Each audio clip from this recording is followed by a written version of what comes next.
本集內容：淡化。淡化係指描述或者對待一件事情嘅時候，用冷淡、忽視或者若無其事嘅方式表現出嚟。淡化往往會令人低估事情嘅嚴重性，從而造成誤導。例子一：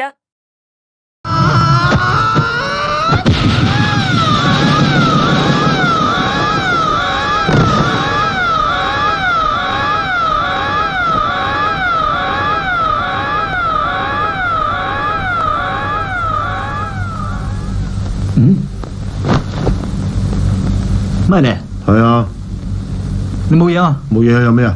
你咧？冇嘢。好多番梘泡流出嚟。係啊。點解？唔知啊。走啦。片段裏面，男子俾人打咗一拳重拳，即使口吐白沫，仍然若無其事，淡化咗受傷嘅情況，令人以為佢絲毫無損。例子二：哎呀！好啦，個瑤瑤啊，攞出嚟啦！恭喜晒！咁啊，要起身啦，起身啦，爸，翻屋企啦，阿爸好先啊！有個瑤瑤攞出嚟㗎啦！有電話喎，我電話咧？我電話。話咗醫生響做手術嘅時間唔好用電話嘅。電話咧？你用嗰個電話？唔係先。電話先係。喂，揾你㗎。插個 hand free 聽。哦，樓下打上嚟。聽。用你嘅分機。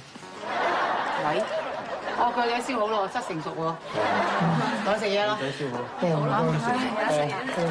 片段裏面，醫生做完手術，發現手提電話漏咗喺病人個肚裏面，仍然繼續按電話嘅掣，聽電話，若無其事離開去食飯，咁即係淡化咗事情嘅嚴重性。